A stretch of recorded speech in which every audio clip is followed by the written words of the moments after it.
My name is Ndhlovu. There is more to pardon than running, but I think running plays a big part into it. I think running has opened up so much that I could never imagine I would achieve. I ran for many reasons and so many other people. I think that Pardon runs for all the other pardons of the world.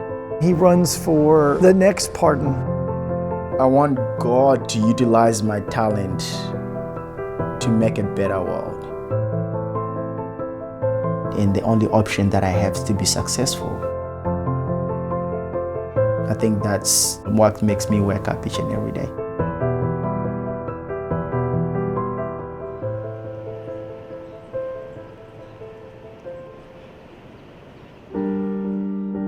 Pardon Ndhlovu was born on August 23, 1987, during one of the richest periods in Zimbabwe's recent history. Zimbabwe was the breadbasket of Africa. So what that means, we had food everywhere. The shelves were full of food. And it was actually affordable. The second of Peter and Ndhlovu's 5 children, Pardon lived a simple life outside the city of Gweru, regional capital of Zimbabwe's Midlands province. In the rural areas, the main source of fuel is fire, So you wake up in the morning, you go fetch for firewood, and the roads are dead roads. And then the houses sometimes, they're huts. It was the only life the Ndhlovus had ever known. But for Pardon, that would all change with a simple suggestion from his father. He was like, well, have you guys thought of running? I'm like, no, not really. I don't know if we can do it. It's like, well, I was talking to this coach, and he thinks that you guys can start it, can try it out and see what happens. We're like, okay, well, we'll try it out. In 1999, Pardon, along with his twin brother Partington, began training with the police team in Harare, Zimbabwe's capital. He was only 12 years old. I gravitated towards the longer distances, and my brother was more towards the shorter ones. Soon after, Pardon traveled to his first major race, a 5K held in conjunction with the half marathon. When we got there, and the coaches were like, the organizer was like, the 5K is only for fun, for little kids. And I'm like, oh, okay, what's gonna happen? The coach comes like, okay guys, who wants to run the half marathon? And I was like looking over my friends, they didn't want to do it, and I was like, I'll do it. That was a horrible experience at the end because I was really, really sore for days, to the extent that, I couldn't even put my own clothes by myself, and I had to get some friends to help me out. Difficult as it was, the race had a great impact on Pardon. That started a journey of running. When I was 14 years old, I'm beating older guys as a freshman in high school. And I'm like, wow, I think the talent is there. But talent wasn't the only thing motivating Pardon to run. The attraction to it was like, it's not really expensive. You just have to put on your shorts and the shirt and go out and run. And without shoes, I really didn't have any shoes. You couldn't afford to get any shoes. All of the races that I did when I was back home, they were barefoot. All of the races. The global downfall of the economy that affected the US probably in 2008. We're experiencing that as well in Zimbabwe. I remember just, coming back home from school, and you have to go line up to buy a loaf of bread, for tomorrow's breakfast. And sometimes, you stand in lines for hours and hours, and you don't even get that bread. So you saw a lot of people leaving the country to seek for greener pastures.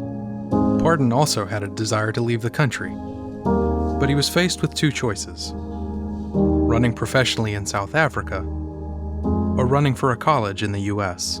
When you're a high school kid and say, I want to continue running, that's a better option for you because, one, you have an opportunity to make money instantly.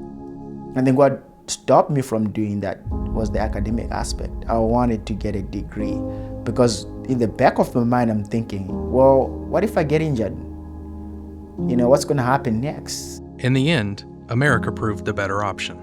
I think I was sold so much on the US, I think because of the academic aspect of it.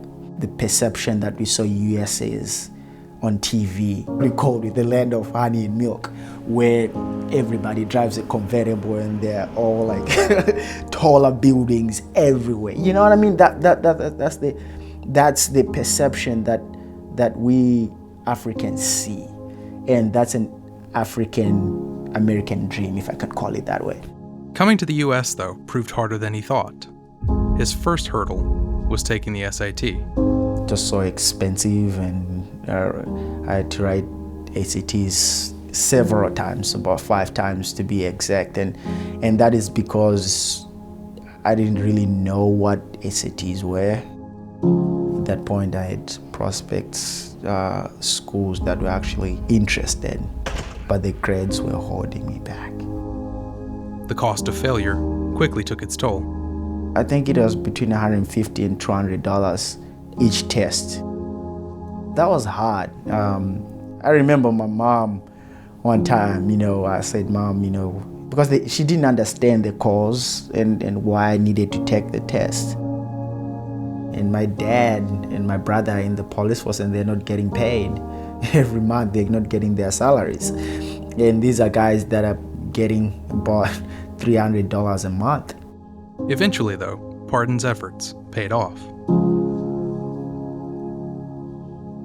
In early 2009, Pardon was approached by a running coach from the University of North Carolina at Pembroke. And he was like, yeah, well, we'll give you a full scholarship. All right, well, we want you next fall, 2009. Pardon accepted, and by June of that year, he had arrived in North Carolina. The drive to the school, it was just overwhelming, I mean, the roads are so big. I still remember looking on the window and the trees are just green, and everything is just green. It's over the summer, and it's just beautiful. It's just different, and I was just taking everything in. Pardon made friends quickly at Pembroke. There, he experienced his first true taste of American life. They took me to Walmart the first time. So I get to Walmart, and I get in, and I've never seen such a big store in my life. Honestly, I'm like, you have food on this side, you've got clothes in the middle, and you've got bicycles, and what? That was overwhelming, because I really didn't know what to look at. I really didn't know where to go. I really didn't know. It's like, you've got everything in one place. And I'm like, wow, this is America. This is the dream life right here.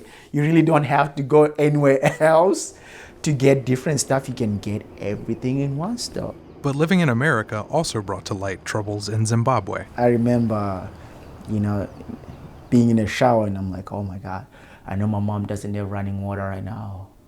I started feeling bad for the opportunities that I had, and that is bad. I know that is really bad.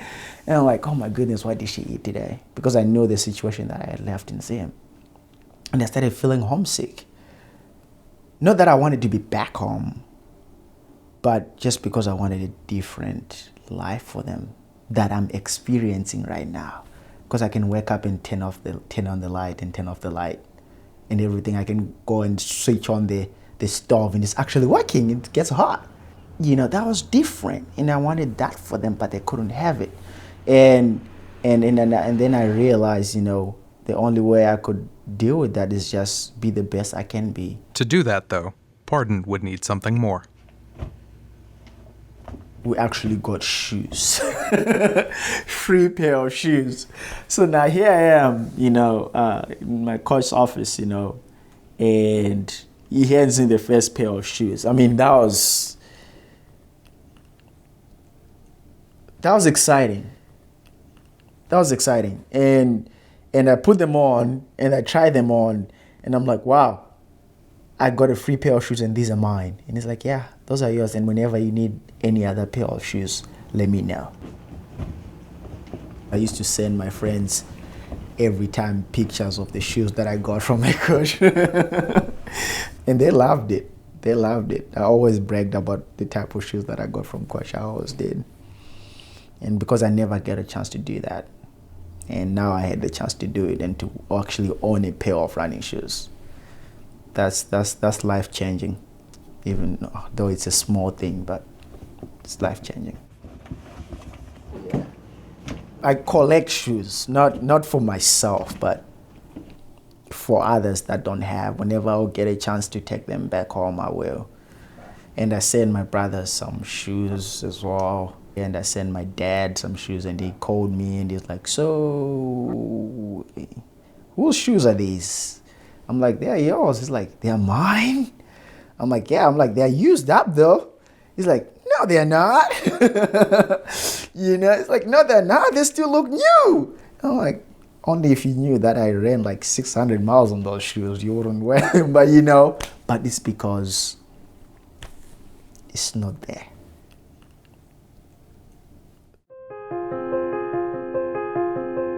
At Pembroke, Pardon found more than just shoes, however.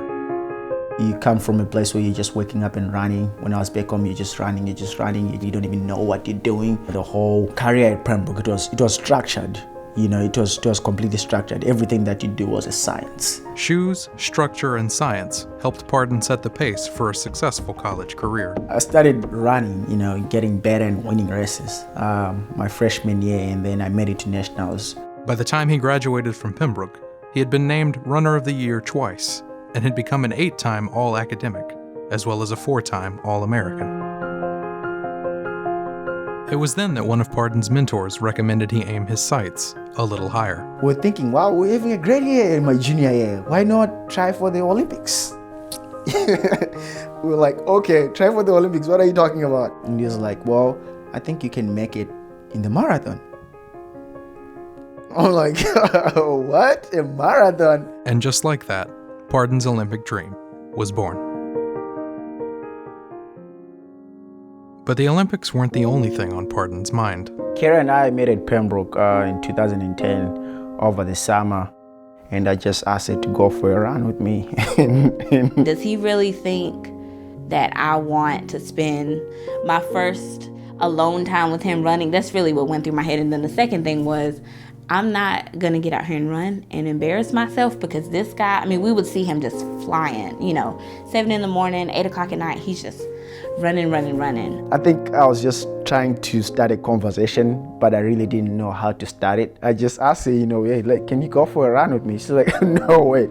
There's no way I'm going to go for a run, maybe a walk, and I was like, okay, well, maybe a walk will work. I was glad he didn't push it any further, because I don't think it would have ended well, so.